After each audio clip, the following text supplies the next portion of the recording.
Bonjour tout le monde, bienvenue. Je suis Martine Brisson. Alors, cette semaine, je jonglais aujourd'hui, en fait, à qu'est-ce que je pourrais bien vous dire aujourd'hui.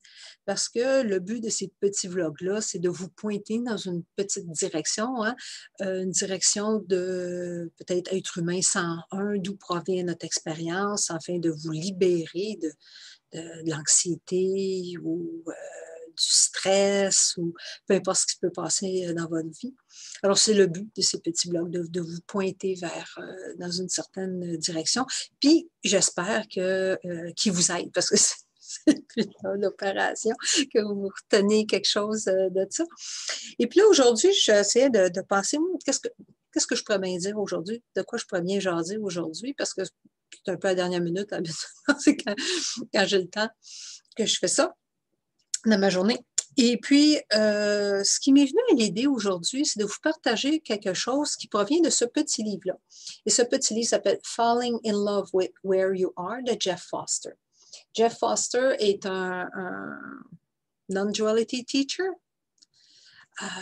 Comment est-ce que je peux bien traduire ça en français? C'est un non-duality teacher. Et ce petit livre-là contient des poèmes, des petits essais très, très, très, très intéressants. Puis il y en a un en particulier qui m'est venu à l'idée. Ça s'appelle Stop. Mais non, c'est pas comme le fameux sketch Stop it, mais presque. Alors, il m'est venu à l'idée de peut-être vous en faire une petite traduction une petite traduction. Parce que ce petit essai-là, en fait, contient une petite expérience. Et je crois que vous allez tirer beaucoup de cette petite expérience-là. Je pense que ça va avoir un impact positif dans votre vie, cette petite expérience-là. Alors, c'est pour ça que la raison pourquoi je le lis, c'est parce que il le dit d'une façon parfaite, mieux que ce que moi je pourrais essayer. Je ne pourrais pas faire mieux, finalement. Voilà. Alors, c'est pour ça. Alors, je me permets de faire une petite lecture de ce petit livre. Si jamais vous tombez sur la main sur ce petit livre, c'est à la page 70. Alors, ça s'appelle Stop. Peu importe ce qui arrive, les circonstances de votre vie, arrêtez. Commencez par gentiment accepter ce qui est ici, à ce moment. Sortez des conclusions, de vos conclusions à propos de la vie, vos idées à propos du passé, du futur, et commencez à remarquer les sensations, émotions, pensées qui sont présentes, ici, maintenant. Remarquez qu'est-ce qui est vivant ici. Laissez votre expérience présente, la vue, les sons, les odeurs, devenir complètement fascinant. La plus curieuse danse de tout l'univers. Vous êtes voyant, vous goûtez, vous touchez, vous entendez le monde comme si c'était pour la première fois. C'est votre jardin d'Éden.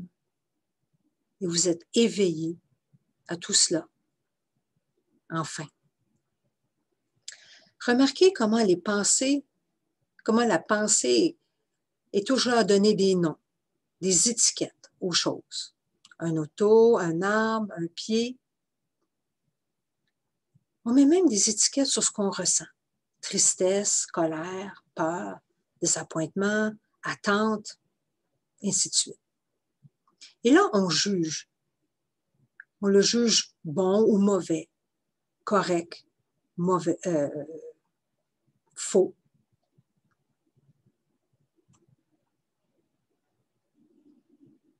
Est-ce que c'est ce feeling, le bon mot? Est-ce que le jugement est l'émotion? Est-ce que la pensée est réelle? Essayez la petite expérience qui suit.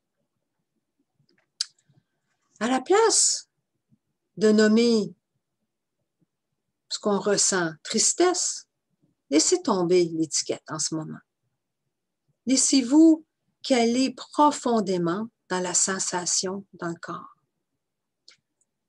Ressentez profondément la sensation dans l'estomac, la poitrine, le cœur, la gorge, la nuque. Assumez que vous ne savez même pas que c'est de la tristesse encore. Permettez à cette énergie vivante, sans nom, de danser, de bouger, d'aller profondément dans l'endroit sacré que vous êtes. À place d'appeler ça colère, laissez tomber ce mot qui est pesant. Et entrez en contact direct avec cette sensation intense dans le ventre, la poitrine, la gorge. Ressentez directement son intensité. Ressentez aliveness. Quand en santé, son sa vie peut-être. Vous êtes vivant. Vous êtes vivant. Permettez à la vie de bouger sans la bloquer. Remarquez ces vagues d'énergie quand on leur permet.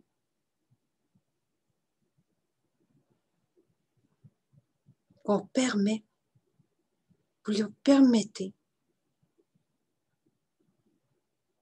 Vous leur permettez parce qu'ils sont la vie. À place de l'appeler peur, ennui ou frustration ou sans pouvoir. Laissez aller cette conclusion de deuxième ordre. Elle est directement en contact avec cette sensation dans le corps. Est-ce que cette énergie est vraiment contre vous? Permettez que ça brûle, que ça picote, que ça danse, que ça bouge, comme si c'était pour la première fois. Vous n'avez jamais rencontré cette énergie auparavant. C'est frais dans ce moment-ci. Est-ce que c'est vraiment une menace pour la vie? Est-ce que vraiment bloquer absolument tout, à part accepter une idée de comment est-ce que ce moment devrait être? Qu'est-ce que la tristesse qu'on ne la nomme pas? Qu'est-ce que la colère qu'on ne lui donne pas l'étiquette de colère? Qu'est-ce qu'est la peur avant le mot peur? Qu'est-ce qui arrive quand on rentre profondément en contact avec ces énergies sans l'histoire? Alors, j'espère que j'ai traduit comme du monde parce que c'était... J'espère que ma traduction avait de l'allure.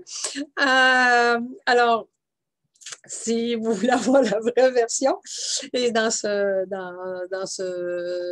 petit livre, mais essayez cette expérience-là. C'est peut-être plus dans ce but-là que je fais cette petite expérience-là de quand vous avez cette sensation-là, peu importe la sensation, peu importe l'émotion, de rentrer dedans, de la laisser danser avec vous, sans lui donner une étiquette. Ah oui, c'est telle chose, ou ah non, j'aime pas ça, oh oui, j'aime ça, oh non, non. Parce qu'en réalité, c'est des jugements sur ce que le moment présent, parce qu'on voudrait que le moment présent soit différent. Mais laissez-le passer à travers vous. Et voilà, c'est tout, parce que c'est la vie, en fait. C'est seulement ça. Alors, là-dessus, ben, je vais vous souhaiter joyeuse Pâques. Et puis, on se revoit la semaine prochaine. Bye.